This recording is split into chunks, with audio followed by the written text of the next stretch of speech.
So imagine doing exactly what your doctor has been telling you to do for years. Like you are waking up at dawn, running 3 miles a day and strictly eating your 1,200 calories of leafy greens and lean protein. Right. You're really putting in the work. Exactly. You are putting in the work, and yet you step on the scale and realize you've inexplicably gained 2 pounds.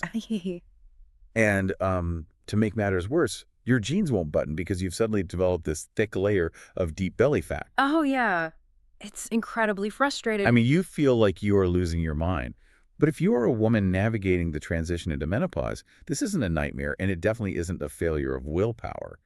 For nearly half of all women going through this biological shift, this is just, normal Tuesday. Yeah, that's the sad reality of it. The age-old comforting advice to just eat less and move more suddenly sounds less like physics and, I don't know, more like a cruel joke. It really is a profound betrayal of expectations. And honestly, it is an area where modern medical advice has just deeply, deeply failed women. We've been taught since childhood that our metabolism is this static, simple machine, like a furnace where you just control the levers of calories in and calories out. Right, just basic math. Exactly.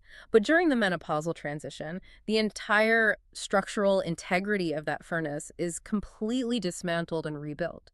The hormonal foundation shifts so dramatically that when you try to force the old eat less, move more rules onto this completely new physiological environment, you aren't just failing to lose weight. Or actually making things worse. You really are. You are actively increasing systemic stress, slowing your resting metabolic rate even further, and driving up some pretty significant long-term health risks. Which is exactly why we are dedicating this entire deep dive today to dismantling that old paradigm. We have a very specific mission for this conversation. I'm really excited about this one. Me too.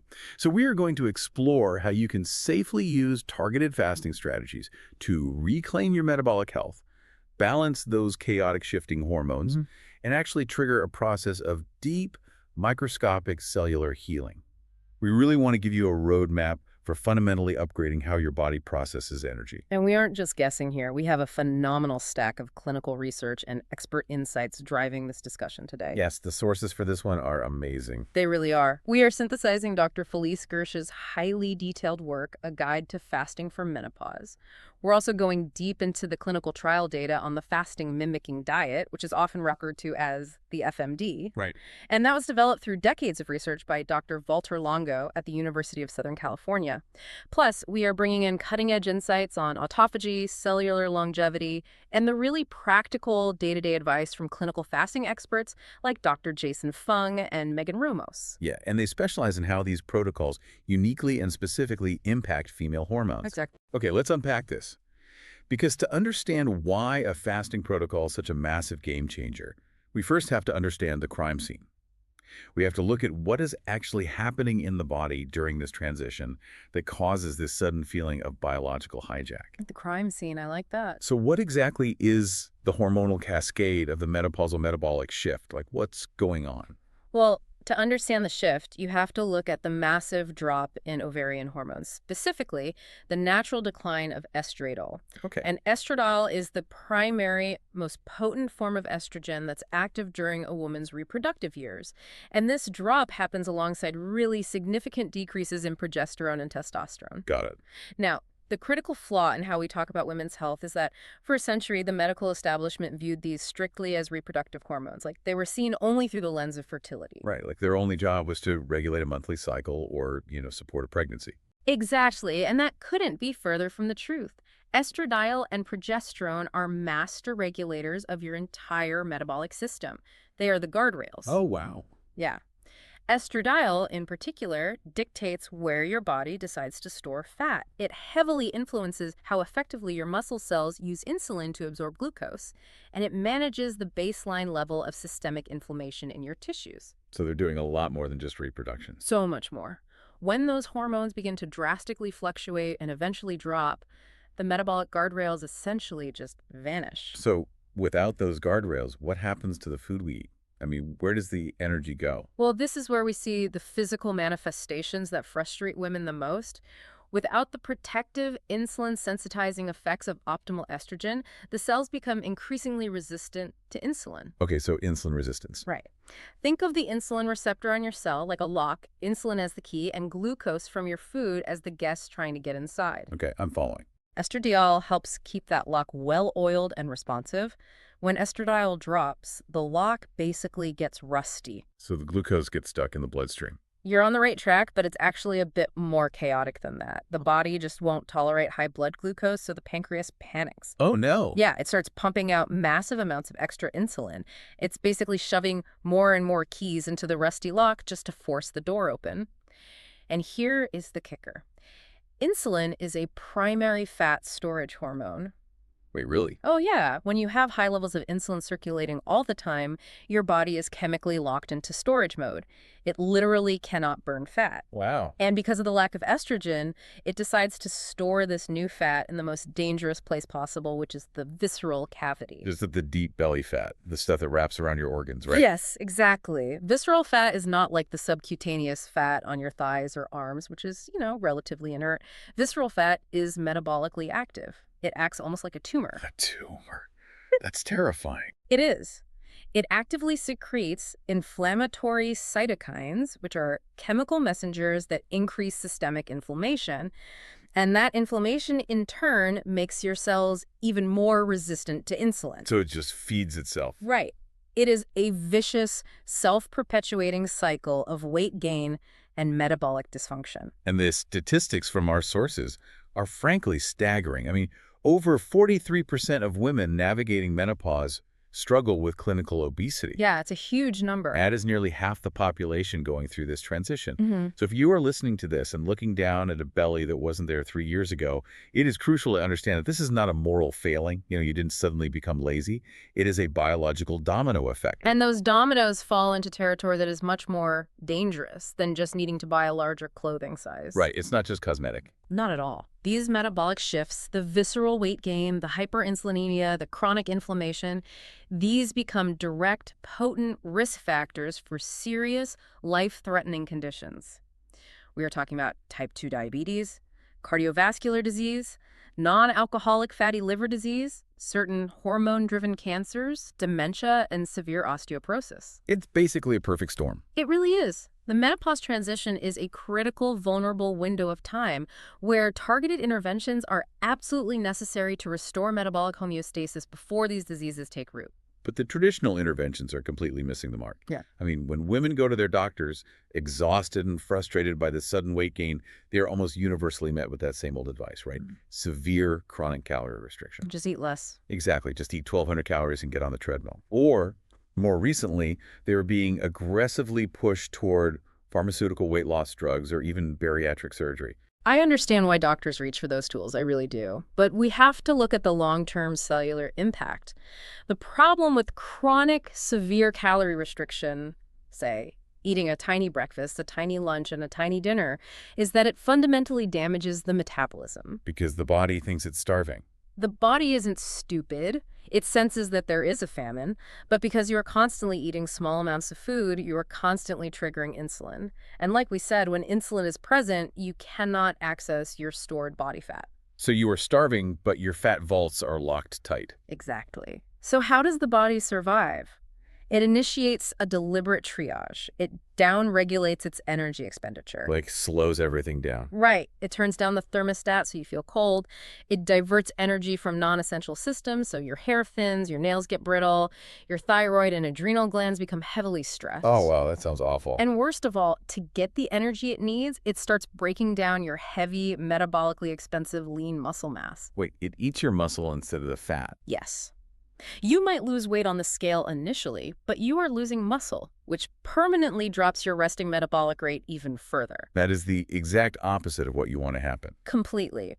As for the modern pharmacotherapy or surgical routes, they can yield rapid weight loss, sure, but they introduce significant, sometimes dangerous long-term health risks, muscle wasting, and pretty severe gastrointestinal side effects.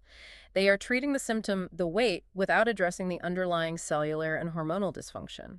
It makes me think of my smartphone. Like if I have an old smartphone with a severely degrading battery, I can't just keep trying to run the same heavy apps like my old diet and severe calorie-cutting routines and expect the battery to last all day. That's a good way to look at it. The operating system itself has changed. Yeah. Right. The hardware is aging. If I just try to force it, the system overheats and crashes. I see why you'd use that analogy, but let's take it a step further. It's not just that the battery is dying, it's that the phone is stuck in the wrong mode. It's trying to run high-performance apps while plunged into power-saving mode. You don't need a new charging cable. You need to completely reboot the phone into a different operating system. Ah, I like that. And this is why fasting is emerging as such a vital, evidence-based alternative for menopausal women. Fasting doesn't just restrict calories, it fundamentally alters the hormonal environment. Because it stops the insulin spikes. Precisely. It purposefully drops insulin to baseline, it sharply reduces inflammation, and it chemically signals the body to finally open the vault and use its stored visceral fat for fuel. All without permanently crashing the resting metabolic rate in the way that chronic daily calorie restriction does. So if the old operating system is failing, how do we initiate this reboot safely? Because I think this brings us to the wide landscape of fasting, and fasting is a really big umbrella term. We need to define the difference between everyday intermittent fasting and prolonged fasting. Let's start with the daily habits. Broadly, intermittent fasting, or AF, refers to dietary practices that alternate between structured periods of eating and fasting, typically keeping the fasting window under 24 hours. Okay, so like skipping breakfast. Right. The most common and approachable method is daily time-restricted eating, or TRE. This is where you consume all your daily calories within a specific window, say an 8-hour window from 11 a.m. to 7 p.m., and you consume 0 calories for the remaining 16 hours. That's the popular 16.8 method. Okay, I've heard of that one. There are also variations like alternate day fasting, where you eat normally one day and consume very little or nothing the next, and the 5.2 diet, where you eat normally for 5 days a week and heavily restrict calories on 2 non-consecutive days. Now, I can already hear the immediate fear from listeners, and it makes total sense given what we just established about stress. The thought is, well, if my hormones are already crashing and my adrenals are stressed from menopause, won't starving myself for 16 hours a day just spike my cortisol and make the hormonal chaos even worse? It is an incredibly valid concern. Women have been told forever that skipping meals causes hormonal havoc, but we have to look at the actual clinical data, which tells a very reassuring story. Okay, what does the data say?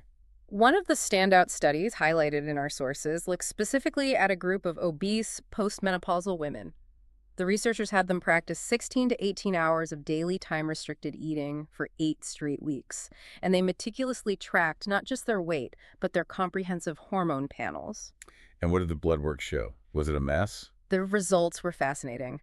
Not only did these women experience significant visceral fat loss and major improvements in their insulin resistance, but there were absolutely 0 negative changes to their critical sex hormones. Wait, none? None. Their testosterone, sex hormone-binding globulin, estradiol, estrone, and progesterone levels remained completely stable. The fasting didn't crash their system at all. It basically cleared the metabolic noise without touching the reproductive baseline. That is massive. So they got all the metabolic benefits, dropping the fat, lowering the insulin, without disrupting the delicate hormonal balance they had left. Exactly. And what really stands out to me in the sources is the body composition data. When these women lost weight, they lost twice as much fat mass compared to lean mass. They were shedding the dangerous visceral fat while actively preserving their muscle. And that preservation is entirely due to the hormonal shifts of the fasting state, which we will dig into shortly. But first, we need to understand the limitations here. Okay, what's the catch? Well, intermittent fasting is a fantastic tool for daily insulin control, stopping late-night snacking, and steady weight loss. But while IF is highly effective for daily maintenance, there is a biological threshold it rarely crosses. The deeper healing stuff. Right. To trigger deep systemic cellular repair and massive long-term hormonal stability, you have to push the body into a state of prolonged fasting, meaning a fast that lasts longer than 48 hours. But let's be real. Doing a strict water-only fast for 3, 4, or 5 days is grueling. For most people with jobs, families, and lives, it's mentally exhausting. It's incredibly hard. And for many older women or those with specific underlying health conditions, it's straight up medically unsafe to just stop eating entirely for a week. You've hit on the exact dilemma that frustrated longevity researchers for years. And that brings us to the work of Dr. Valter Longo and his team at USC. And this is backed by millions of dollars in grants from the National Institutes of Health. Oh, wow. They asked a brilliant question. How do we give patients the profound disease-modifying cellular benefits of a 5-day water fast without the dangers, the muscle wasting, and the absolute misery of water-only starvation? Which sounds impossible. Right. But the result of their decades of research is the fasting mimicking diet, or FMD. Now, I have to say, when I first read about the FMD in the source material, it sounded like a scam. I get that a lot. It's a 5-day plant-based meal protocol where you are actually eating food. You get boxes with specific soups, macadamia nut bars, olives, kale crackers, and herbal teas. You are consuming around 800 to 1,100 calories a day. Right, it's real food. And yet, the claim is that this food is scientifically formulated to, quote-unquote, trick the body into thinking it's starving. I'm sorry, but if I am putting physical food into my mouth, chewing it, swallowing it, and absorbing hundreds of calories, how does my body not realize it's being fed? How do you sneak past the brain's sensors? I understand exactly why that sounds like science fiction, but it is pure, elegant biochemistry. To understand it, you have to realize that your body doesn't just have a generic food sensor. It has highly specific microscopic nutrient-sensing pathways. Okay. The two major ones we focus on are mTOR, which senses amino acids from protein, and the pKa pathway, which senses glucose from carbohydrates. So they're looking for specific parts of the food? Yes. When you consume high levels of protein or simple carbs, these sensors detect the specific molecules, ring the alarm bells, and signal your entire body to stay in growth and storage mode. Okay, so the sensors are looking for very specific chemical signatures, not just calories in general. Precisely. The FMD protocol is meticulously calibrated to fly under the radar of those specific sensors. The food is formulated with a very specific macronutrient ratio. It is exceptionally high in specific healthy fats, like those from olives and algal oil, but it is extremely low in the specific amino acids that trigger mTOR and low in the glycemic carbohydrates that trigger pKa. So it's like a stealth mission. It is a cellular stealth mission. Because those specific trigger thresholds are never crossed, the alarm bells never ring, the metabolic switches remain strictly in the off position. That's amazing. So your cells completely believe they are surviving a harsh famine. They initiate all the profound survival and repair mechanisms of a deep water fast. But meanwhile, you are digesting food. Your stomach has something in it to prevent agonizing hunger, and you are absorbing crucial micronutrients that protect your lean muscle mass and keep your vital organs functioning safely. That is brilliant. And the data on what happens to menopausal women who do this 5-day FMD protocol is a massive leap beyond what you see with just daily intermittent fasting. Oh, the systemic shifts are profound. While daily IF might help you manage your daily blood sugar, the FMD alters your long-term disease risk. How so? Well, for example, the clinical trials show the FMD significantly lowers circulating levels of IGF-1, which stands for insulin-like growth factor 1. In our youth, IGF-1 helps us grow. But in adulthood, chronic high levels of IGF-1 drive cellular proliferation, which is strongly linked to an increased risk of hormone-related cancers, specifically breast and endometrial cancer. Yes. So lowering IGF-1 is a massive priority for longevity during menopause. And the practical, measurable results are undeniable. The sources indicate that patients see an average of 5 pounds of weight loss in just one 5-day round of the FMD. And because of how the diet is structured, that weight comes almost entirely from visceral fat, while lean muscle is preserved. Yeah, that's key. It also significantly reduces blood pressure, which is critical considering over 60% of women over the age of 65 will develop hypertension. And it drastically improves lipid panels, lowering LDL cholesterol and triglycerides. And here is the most important distinction for our listeners. You do not do the FMD every day or even every week. It's a targeted intervention. Okay, so how often do you do it? It is typically done for 5 days, just once a month for 3 consecutive months. Just 15 days total. Right. Those 3 short cycles, just 15 days of targeted restriction over a quarter of a year, can bring about metabolic repairs that rival or completely surpass months of daily dietary restriction. It pushes the body into a healing state that daily 16-hour fasts simply cannot mathematically reach. And the secret to why the FMD is so much more powerful, why it achieves things daily fasting can't, all comes down to a very specific timeline. There is a physiological threshold you have to cross. Let's talk about the liver glycogen timeline, because I think this is a huge aha moment for anyone wondering why these specific hours matter. That timeline is the key to everything. When you eat a normal meal, your body runs on the glucose from that food for roughly the first 4 hours. From hour 4 to hour 8, your blood sugar and insulin levels start to drop down to baseline. Okay, that makes sense. By hour 8 to 12, your body realizes no food is coming, so it transitions to its short-term storage tank, which is the liver. Your liver stores a starch called glycogen, which it breaks down into glucose to keep your brain fueled. It's like the backup generator kicking on. Exactly. But that backup generator has a limited fuel supply. For the average person, liver glycogen runs out right around the 12 to 14-hour mark. It is only at this point between hours 13 and 16 that the liver is depleted, and the body is absolutely forced to open the main vaults. The visceral fat. Right. It must switch to burning stored body fat and producing ketones for energy. Which perfectly explains why the 16.8 method is so universally recommended. Right. If you only fast for 12 hours, you are just depleting the liver. You never actually force the body to aggressively burn the fat. You have to push to 16 hours to spend a solid 2 or 3 hours deep in fat-burning territory. You've got it. That's daily maintenance. Yeah. But if you push past 24 hours and eventually cross the 48-hour mark, either through a strict water fast or by using the fasting mimicking diet, a much more profound metabolic switch is flipped. The repair mode. Yes. The body realizes this isn't just a skipped meal. This is a prolonged famine. It transitions completely out of growth mode and fully into repair, recycle, and survive mode. And this initiates the holy grail of longevity science. Autophagy. Autophagy. The word translates from Greek as self-eating. Okay, let's slow down and really explain this because self-eating sounds horrific. Where does the body get its energy? If the nutrient sensors are completely shut off for 48 hours, it has to look inside itself. Yeah. What exactly is happening on a microscopic level? What's fascinating here is the sheer intelligence of human cellular biology. When the body goes without external nutrients for 48 hours, it still needs raw building materials to survive. It needs amino acids to keep the heart pumping and the lungs expanding. Right. So an innate survival intelligence takes over. Your cells begin to construct these transient, highly specialized double membrane structures called phagophores. Phagophores. Yes. Think of a phagophore like a microscopic, highly aggressive cellular garbage truck. I love that visual. Because the cell is starving, it sends these garbage trucks roaming around inside the cytoplasm, actively hunting down damaged cellular junk. They look for misfolded proteins, oxidized lipids, and damaged organelles that have been cluttering up the cell for years. It's literally doing a deep spring cleaning because it's desperate for spare parts. Exactly.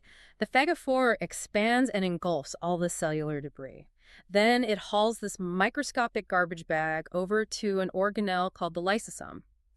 The lysosome is essentially the cell's incinerator and recycling center, and it's filled with powerful degrading enzymes. Okay, so it burns the trash. Sort of. It breaks down all that junk into basic foundational building blocks like raw amino acids and fatty acids, and then the cell can immediately use those for energy or to build brand new healthy structures. It is the ultimate zero-waste internal recycling program. That is incredible.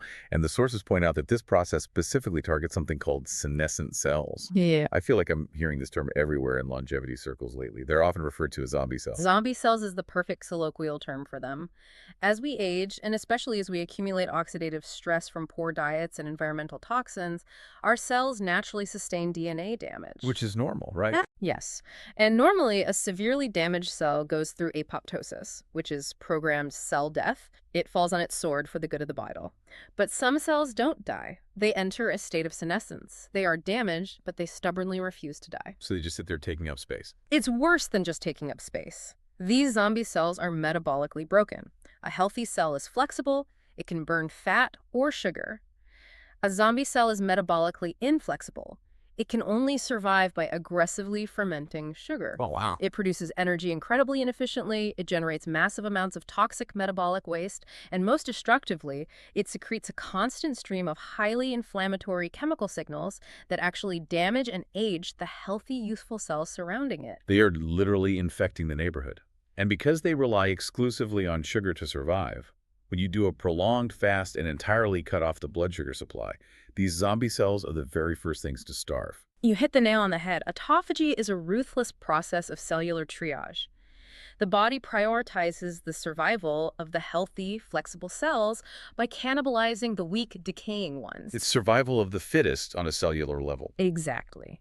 When you trigger deep autophagy at that 48-hour mark, your body actively hunts down these senescent zombie cells, rips them apart, and breaks them down for spare parts. Clearing out these cells extinguishes systemic inflammation at its primary source. Which helps with all those long-term risks. Yes, it is incredibly protective against neurodegenerative diseases like Alzheimer's. It boosts the declining immune system, and it combats the general accelerated aging that women so often feel during the menopause transition. And it has a massive impact on our mitochondria too, right? The little power plants inside our cells. I could talk about the mitochondrial impact all day. Healthy mitochondria are like highly tuned hybrid engines. They seamlessly switch between burning glucose, fatty acids, or ketones, depending on what fuel is available. But over decades of a modern, constant eating lifestyle, they get damaged. They get locked into only burning glucose, and they start producing a lot of free radical exhaust in the process. Like a dirty engine. Right. Through a specific type of autophagy called mitophagy, the cell engulfs and destroys these sputtering, damaged power plants and stimulates the creation of brand new, highly efficient mitochondrial networks. You suddenly experience a profound increase in physical energy, and your body produces far less internal oxidative stress. Okay, so I completely understand the deep cellular magic of crossing that 48-hour threshold. But I have to push back here, because logic dictates a terrifying contradiction. All right. Oh, is it? If my body is in a state of self-eating, and it's desperately cannibalizing cells to survive, won't it eat my muscles? Won't it eat my bones? I mean, osteoporosis and sarcopenia muscle loss are already two of the most life-altering risks of menopause. The thought of fasting and accidentally eating your own bone mass is terrifying. Yeah. How is this safe? It is the most common and vital concern I hear. But again, you have to trust the evolutionary brilliance of human physiology. We evolved over millions of years to survive long periods of famine. Right. If our hunter-gatherer ancestors lost massive amounts of muscle mass and bone density every time they couldn't find food for a few days, the human race would have gone extinct. They wouldn't have had the physical strength to hunt or forage once the fast was finally over. The body has to have a defense mechanism. So what does the clinical data actually show when women fast? Do they lose bone? Let's look at the hard evidence.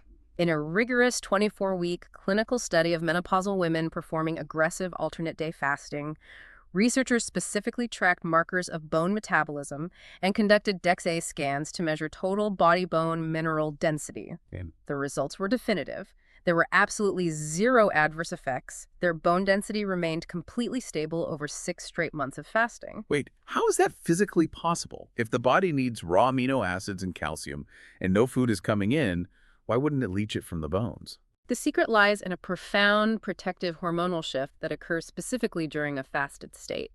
When you fast, your body orchestrates a massive spike in counter-regulatory hormones. Okay, what are those? These are hormones that counter the effects of insulin. We are talking about noradrenaline, cortisol, and crucially, human growth hormone, or HGH. HGH is secreted by the pituitary gland. In children, it makes them grow taller, but in adults, HGH has a very specific protective job. It aggressively maintains and protects lean muscle tissue and bone matrix. The sources mention a clinical study from 1988, the Ho et al. Study, I believe, that looked at HGH during fasting, and the numbers are staggering. They drew blood constantly to measure the pulsatile release of the hormone, and they found that a simple 2-day fast boosted HGH production by 500%, a 5-fold increase. It is the ultimate evolutionary safety net. By surging HGH into the bloodstream, the brain sends an unmistakable signal to the body. It basically says, we are starving, you have permission to break down the visceral fat, you have permission to eat the damaged zombie cells, but you are absolutely forbidden from touching the muscle or the bone. We need those to catch our next meal. That is so smart. It really is. It forces the body to selectively burn fat and junk, preserving your structural integrity. So wait, is it like setting up scaffolding during a major building demolition? Tell me more about that. Like the body is the demolition crew that's autophagy, tearing out the rotting drywall, ripping up the old carpet, taking down the non-load-bearing walls. But the massive surge in HGH is the steel scaffolding. It ensures the structural foundation, the support beams, your muscles and your bones, doesn't accidentally collapse while the demolition is happening. That is an absolutely brilliant way to visualize it. The HGH is the scaffolding. And this specific dynamic burning fat while preserving heavy muscle and bone leads to a phenomenon that deeply frustrates women when they first start a fasting protocol, but is actually a sign of massive metabolic success. Let me guess. They feel great, their pants are falling off, but they step on the bathroom scale and start crying because the number hasn't moved an inch. You see it every single day. Women say, I'm doing everything right, my waist is shrinking, my energy's through the roof, but I haven't lost a single pound. The fasting isn't working. But it is working.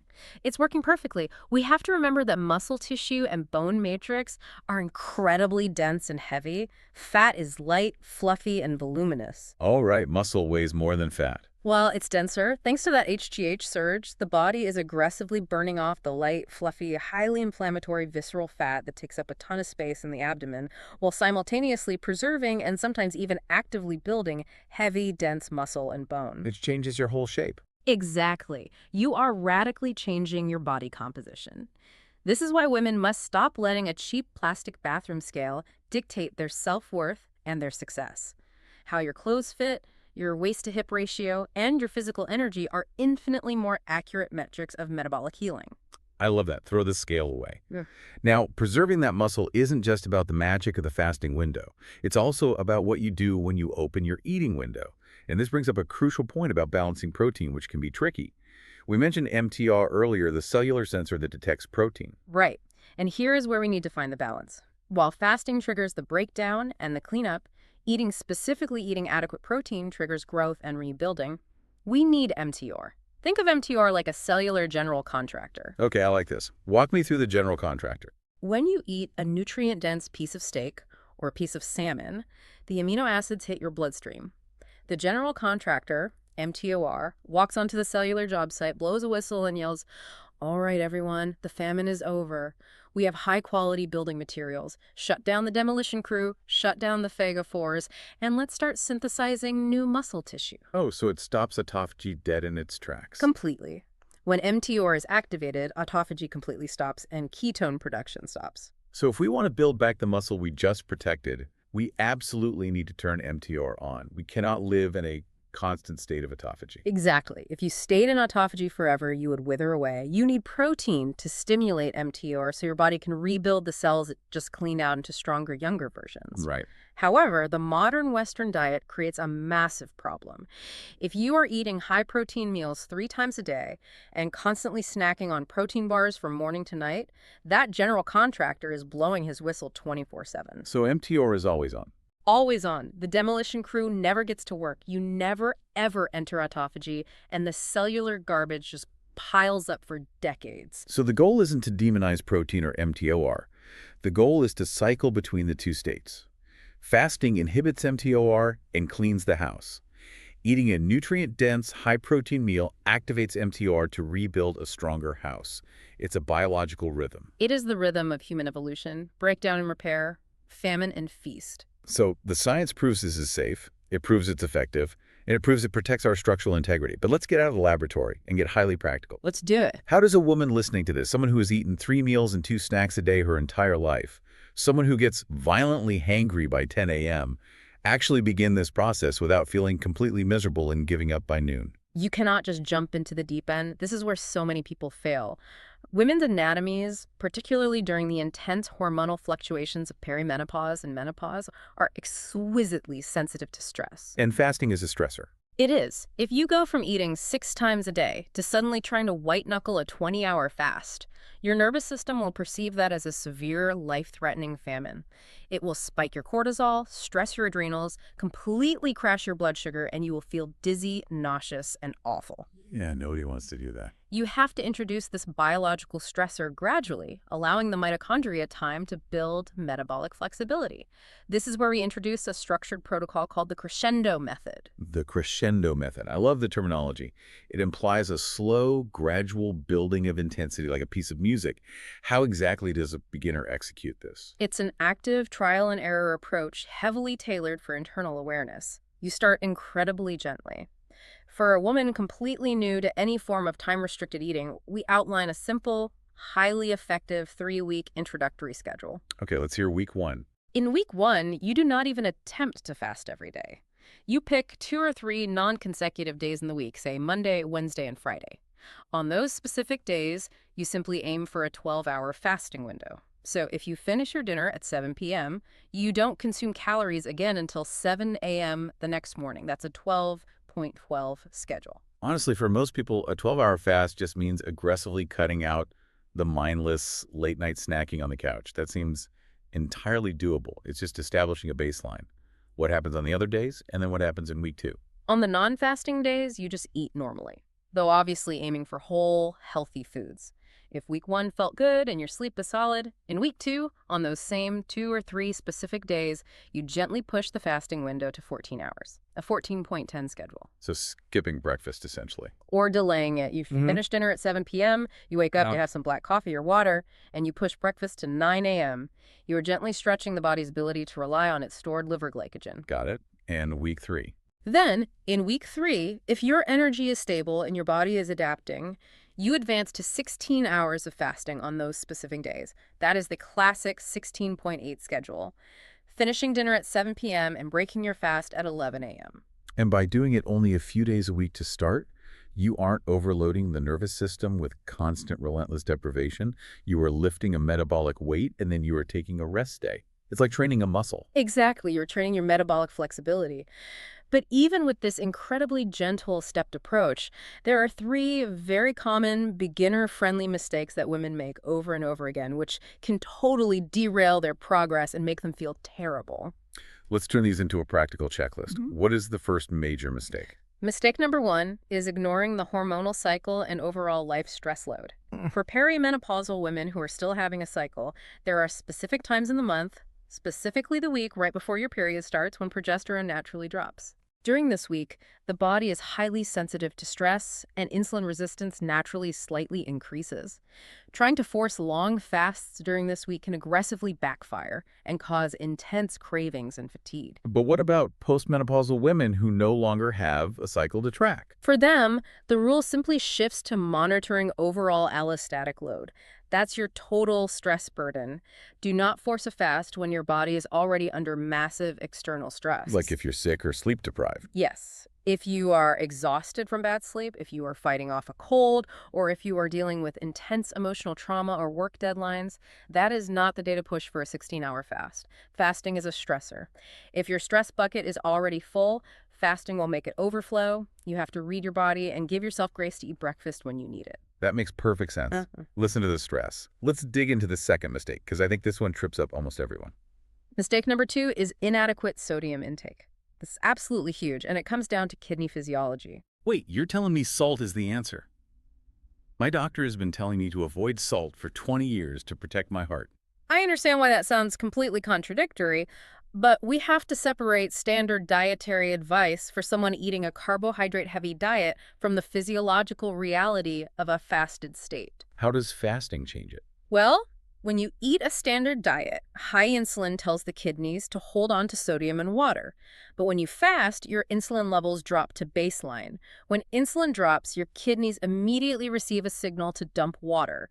And as they flush out that excess water, they flush out massive, massive amounts of sodium right along with it. Ah, so you are literally peeing out your electrolytes. Rapidly. And if you don't actively replace that lost sodium, your blood volume drops. The result is what people mistakenly call the keto flu, or fasting fatigue. You get dizzy when you stand up, get a splitting headache, you feel profoundly fatigued, and your heart might race or palpitate. People think it's because they need sugar, but 90% of the time, they just need salt. So how do we fix it practically? Do we just salt our food more? Our clinical sources highly recommend optimizing salt intake.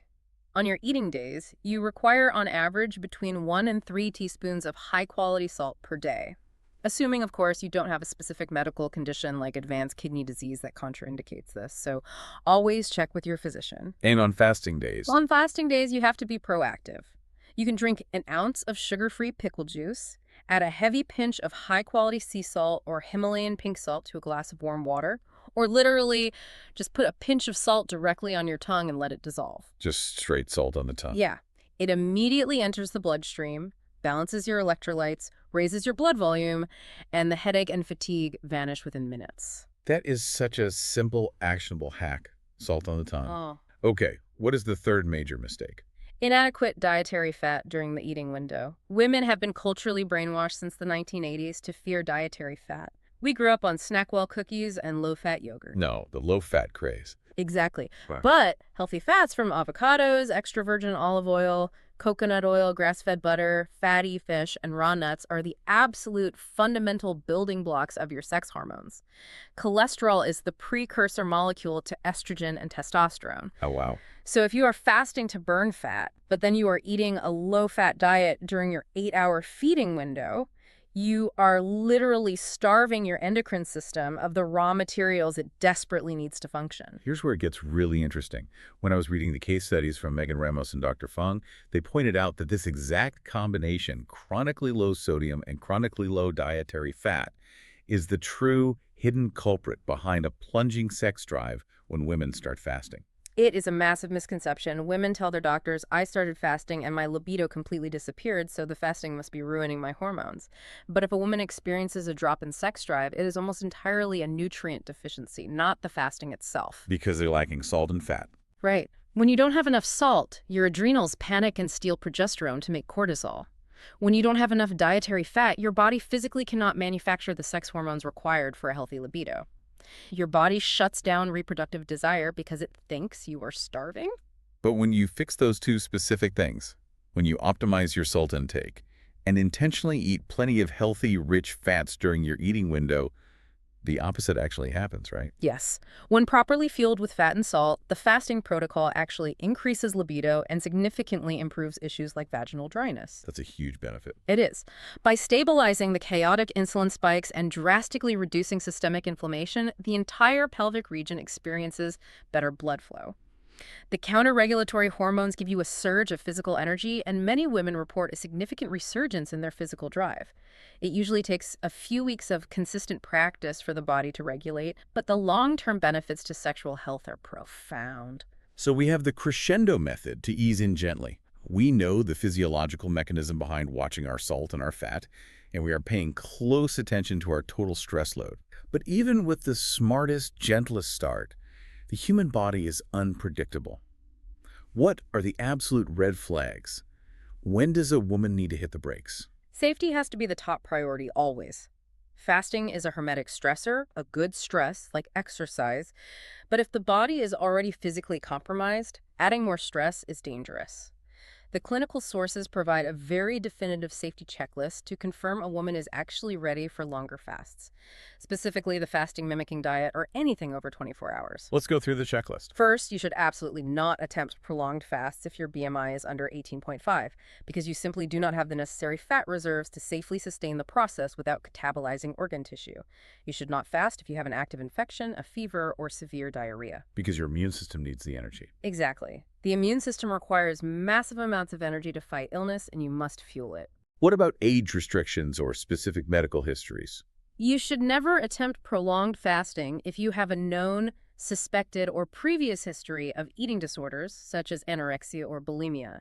The strict restriction can be deeply psychologically triggering.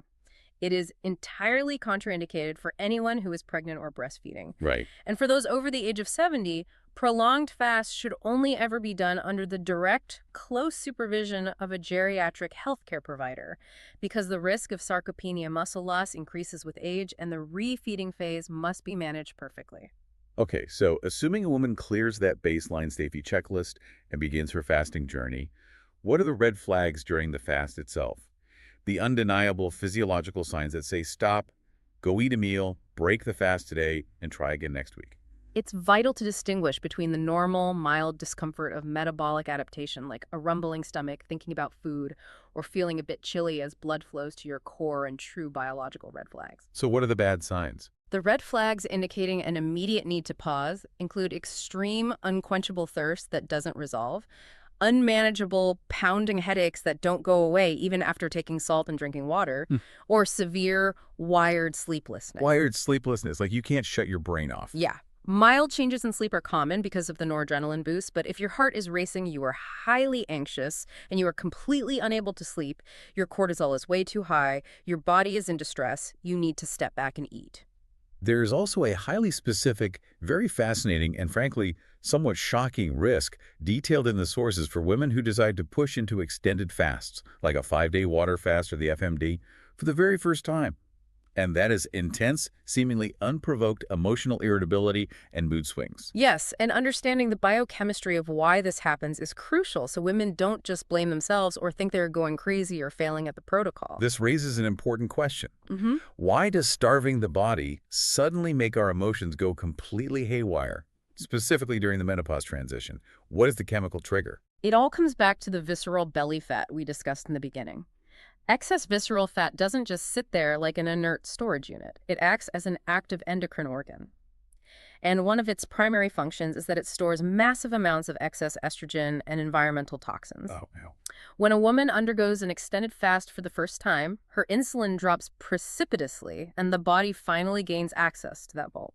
It begins rapidly breaking down and burning massive quantities of this visceral fat for fuel. Which is exactly the goal. We want to burn that fat. It is the absolute goal. But as those specific fat cells shrink and break apart, they have to empty their contents. They dump all that historically stored estrogen directly back into the bloodstream. Oh, my goodness. So, for a short period of time, usually around day 3 or day 4 of a prolonged fast, the woman experiences a massive temporary hormonal surge. Her circulating estrogen levels soar.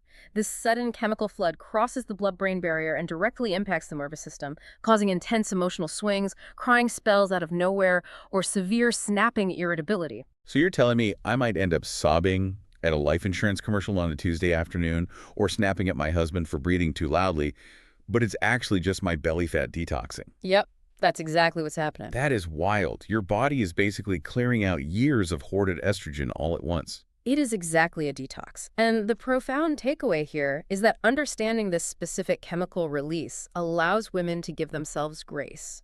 If you are on day 4 of the fasting mimicking diet and you suddenly feel overwhelmingly emotional, you aren't failing. You aren't weak.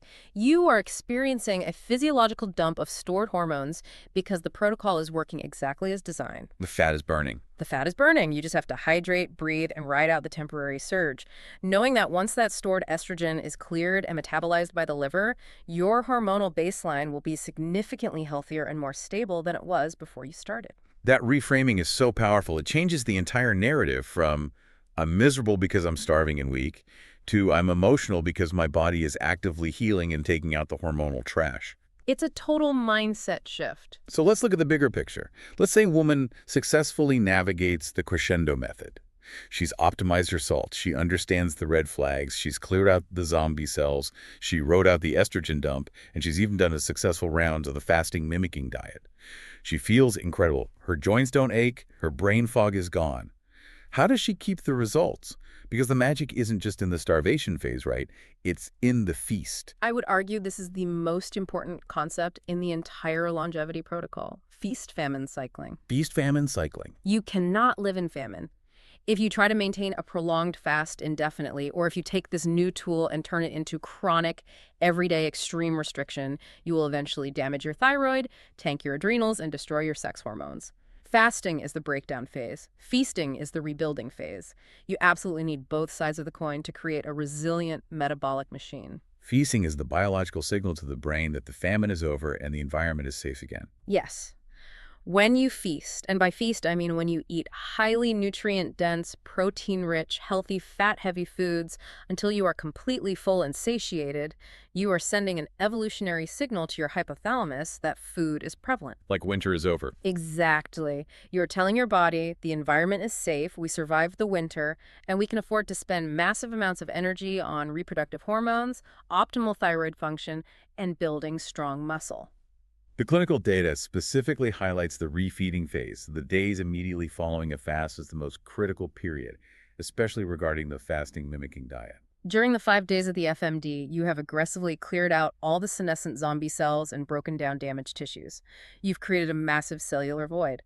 But the real magic, the true longevity benefit, happens on day 6 when you finally break the fast and start eating real food again. The feast. The sudden influx of nutrients activates dormant stem cells throughout your body. Specifically, hematopoietic and mesenchymal stem cells rush in to fill the void. They rebuild the organs, they regenerate a brand new immune system, and they repair the cardiovascular system using brand new, highly efficient, youthful cells. So they replace all the junk you just cleared out. Yes. But if you do not eat adequately and abundantly during the refeeding phase, you do not provide the body with the raw building blocks it needs to complete this massive cellular rejuvenation. You did all the demolition for nothing. So we need a cohesive long-term strategy. Fasting should not be viewed as an everyday punishment or a badge of honor for how long you can starve. It should be a rhythmic, seasonal cycle. How should a postmenopausal woman actually structure her calendar to prioritize long-term metabolic success without losing her mind? A highly effective, sustainable long-term calendar combines daily, gentle, time-restricted eating with occasional, highly targeted deep cleans. Okay, what does that look like? For daily maintenance, establishing a 16.8 schedule is fantastic. Fast for 16 hours, eat your meals within an 8-hour window. You do this most days of the week, allowing for plenty of flexibility on weekends, holidays, or social occasions so you aren't isolating yourself. You still have to live your life. Right. Then, for the deep cellular cleaning to trigger the intense autophagy, the stem cell activation, and the profound IGF-1 reduction, you incorporate the 5-day fasting mimicking diet just once a month for 3 consecutive months. After those initial 3 months of heavy lifting, your metabolism is largely repaired.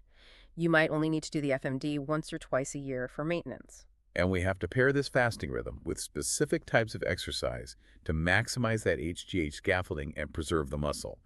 Timing the workouts seems to be a huge factor. Exercise timing is a brilliant biological hack. Yeah. During your fasting window, say, early in the morning before you break your fast at 11 a.m., your body is running on stored fat, and your cortisol is naturally a bit higher. This is the time to stick to low-impact restorative exercises. Like what? Think yoga, Pilates, light resistance bands, or a brisk zone 2 cardio walk. You do not want to flood the nervous system with massive physical stress while it's already under the stress of the fast. So no intense boot camps while fasting. Right. But during your eating window, when you are fully fueled, your glycogen is restocked, and the mTOR pathway is active and looking for a job. That is the time to build. This is when you engage in high-intensity interval training, or HIIT, heavy sprints, or progressive overload resistance training. Lifting heavy weights during your fed state ensures that the protein you eat is directed straight into muscle protein synthesis, keeping your metabolic rate high and your bone density impenetrable. So what does this all mean for the listener tomorrow morning? If she wakes up, looks at the clock, remembers this deep dive, and decides to delay breakfast by just a few hours to start her week 1 crescendo of a 12.12 or 14.10 schedule, how does she mentally frame this? How does she shift from the toxic diet culture mindset of I'm depriving myself of food to be skinny to the longevity mindset of I'm actively rebuilding my biology? It requires a fundamental, profound shift in perspective. You have to realize that every single hour you spend in a fasted state, you are giving your overworked digestive system a desperately needed vacation. You are allowing your chronically elevated insulin to finally drop, which unlocks the vault to your stored, inflammatory body fat. You're opening the vault. Yes, you are giving your cells the quiet time and the biological space to literally take out the cellular garbage, clear out the zombie cells, and initiate deep microscopic healing. You aren't depriving yourself of anything. You are gifting your body the biological downtime it absolutely requires to repair itself. That's a beautiful way to look at it. When you sequence these strategies logically, graduating from gentle daily TRE to the occasional deep clean of the FMD, and always following it with robust, joyous, nutrient-dense feasting, you dramatically reduce your long-term risks of cancer, cardiovascular disease, and cognitive decline, all while reclaiming your vibrant energy and physical drive. We have covered an immense amount of ground today, and I think we have fundamentally changed how we look at the menopausal transition. We started by unpacking the deep unfairness of the menopausal metabolic shift, how the sharp decline of estradiol removes our metabolic guardrails, rusts the insulin locks, and makes the old eat less, move more advice not just ineffective, but actively dangerous. Yeah, that's such an important realization. We explored how structured intermittent fasting offers a scientifically proven, safe way to lower insulin and burn visceral fat without disrupting the delicate balance of remaining sex hormones. We broke down how Dr. Longo's fasting mimicking diet provides a brilliant biochemical hack to sneak past the mTOR and pKa nutrient sensors, granting us the profound disease-modifying benefits of a 5-day water fast while still allowing us to eat. We dove deep into the microscopic magic of the 48-hour switch, where the miracle of autophagy deploys phagophores to turn the body into a cellular recycling plant, hunting down and destroying those inflammatory, sugar-addicted zombie cells. The cellular garbage trucks. Yes. We learned that the massive 500% evolutionary spike in human growth hormone acts as a protective steel scaffolding for our bones and muscles, proving that the bathroom scale might not move an inch even as our body composition radically improves and our waistlines shrink. And most importantly, we mapped out a highly practical, safe path forward. We talked about using the crescendo method to train our metabolic flexibility, the critical need to optimize salt and dietary fat to protect our kidneys and our libido, the fascinating reality of estrogen dumping from burning belly fat on day 4, and the absolute non-negotiable necessity of feast-famine cycling to rebuild a resilient, youthful metabolism with fresh stem cells. It is a profound evidence-based toolkit. It empowers women to stop fighting their bodies and start working with their evolutionary biology, taking back control of their physiological environment during a time when they often feel the most lost and out of control. We spent the last hour talking about how fasting taps into an ancient evolutionary survival mechanism to literally make your cells younger, your mitochondria more efficient, and your metabolism vastly more resilient. Makes you wonder if our bodies actually biologically require the stress of occasional scarcity, the challenge of a fast, and the struggle of a heavy lift to trigger their deepest healing and build their strongest defenses. What other modern comforts might be slowly killing us? If constant eating prevents cellular repair, what is constant climate control doing to our vascular systems? What are completely sedentary jobs and a life entirely devoid of physical challenge doing to inadvertently accelerate our biological age? Think about that the next time you find yourself entirely too comfortable.